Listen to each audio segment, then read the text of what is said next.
Mind-body treatments. What do I mean? I'm reluctant to use the term psychological treatments as it can be quite a barrier for many people in pain. When you're referred to a psychologist, for example, it's reasonable that you might think that whoever referred you to that clinician thinks that you have a psychological problem, that somehow your pain is not real or imaginary. Well, of course, your pain is real. You're living with it. The research, however, supports the idea that whatever we experience in our brain is also a body experience. So it is crucial for you to ensure that you raise your awareness of not just what's happening in your body, but also what's happening in your brain. Good treatment providers know this. During this National Pain Week series of programs, we've tried to emphasise the importance of choosing a practitioner who is across the research and who approaches you as a whole person. In this video, I've selected 3 approaches to demonstrate the importance of seeking out treatment that helps you raise awareness of what you are thinking about your pain experience. A common approach is cognitive behaviour therapy. A less common approach is narrative therapy. And finally, I want to introduce the concept of lifestyle medicine, which emphasises the effect on our bodies of what we eat and what we think and how we live our lives. All of these approaches require the practitioner to understand neuroplasticity and even a new term, metaflammation, which you'll hear more about later. And if they do that, they can start to be a true partner with you in your healing journey. Now, I'm not going to speak too much in this video to the topic of narrative therapy because we have covered that extensively in part 3 of the Trauma and Pain program. However, I hope that you take away from this program some insights into these approaches, and I apologise, this video goes on for a couple of minutes longer than previous videos just to take in those 3 aspects of mind-body treatments. The truth is that most psychologists don't receive, if you're talking about psychologists, most psychologists don't receive a lot of training in helping people or a lot of training in chronic pain and working with people with chronic health conditions like pain. So it is really important, and I think this is one of the big challenges, to find a clinician who has had training in working with people with chronic pain, has experience working with people with chronic pain, or at the very least people with chronic health conditions. Because there is such a risk there that people won't get the information and the skills they need.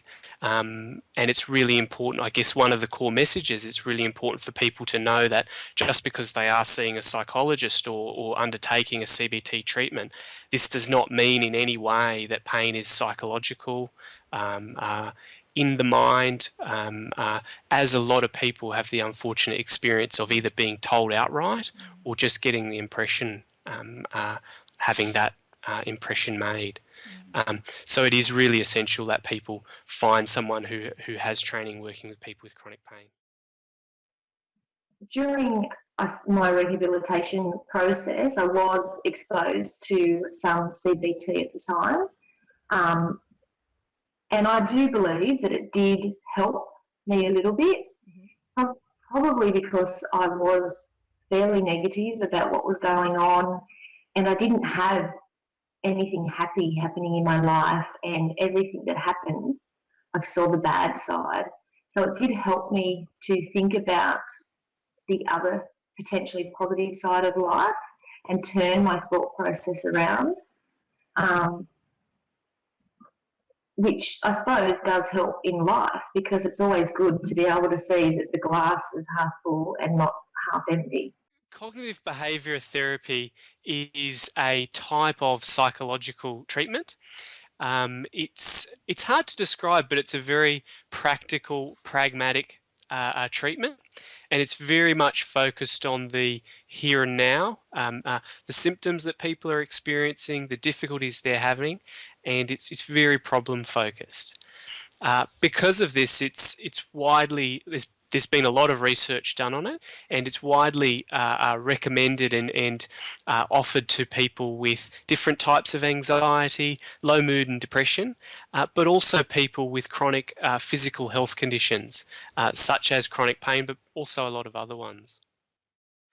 We know that it does take time for people to benefit from these treatments, and we know from research and all the people I've spoken to, it's often not until a couple of months after a CBT treatment that people are really getting a sense of benefit.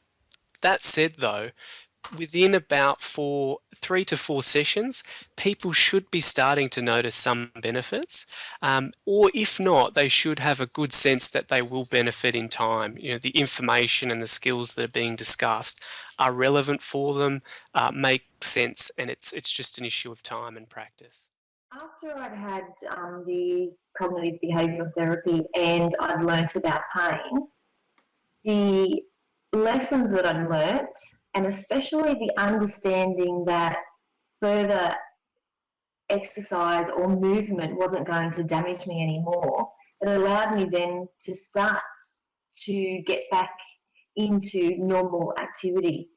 One of the big things that I did was start up a gym program to start to do exercise, because that's something that everybody needs to do, and I hadn't done it for a long time.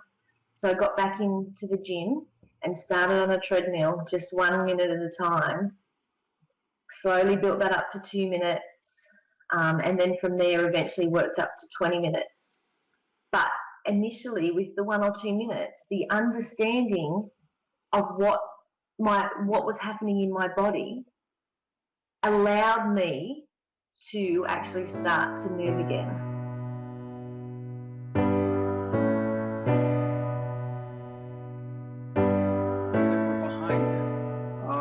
And one was a research that's been duplicated. It's very strange, but it indicates that when people are asked to write about trauma, they have measurable health benefits.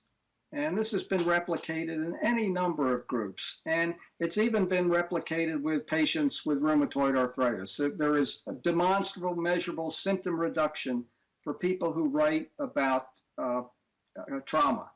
And writing seems to be a kind of super organization. You have to have grammar, and there's something that remains after you've had the thought, and it's externalized in a way.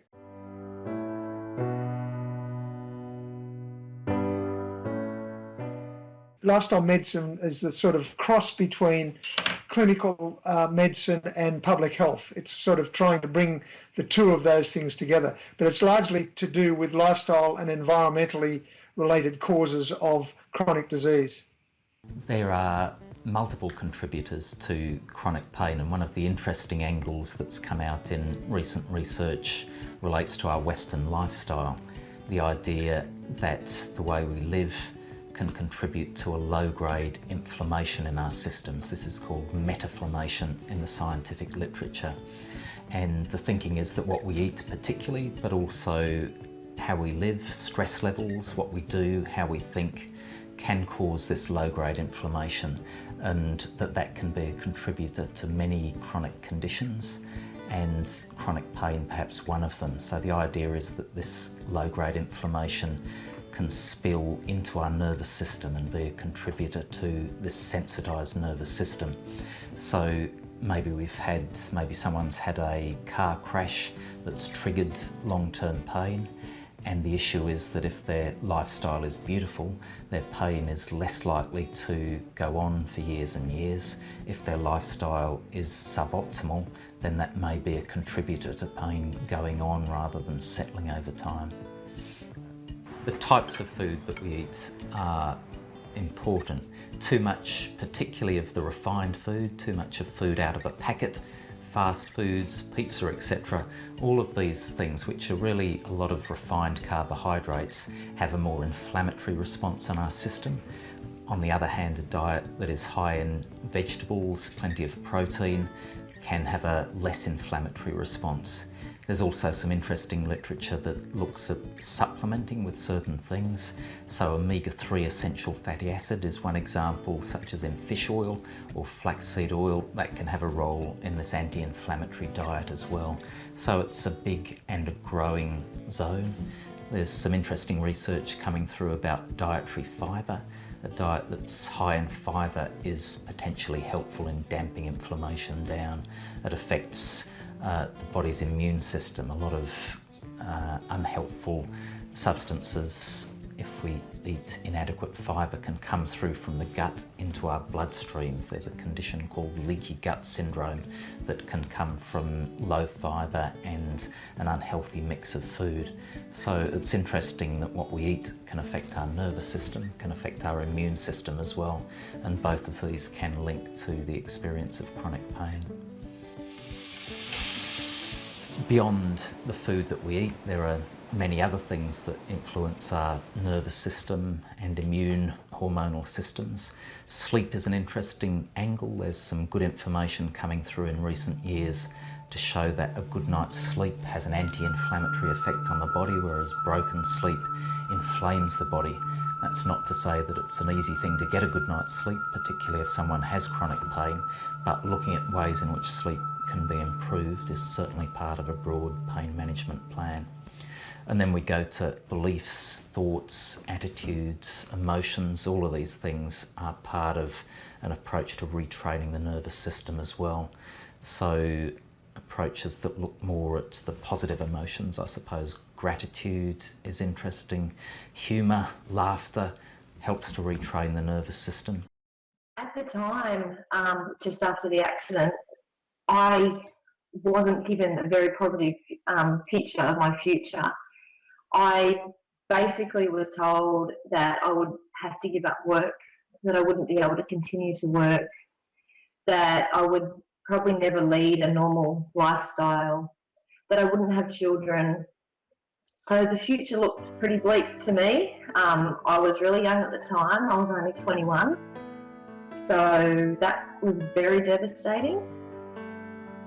However, with the knowledge and the information that I was provided, I was able to turn that around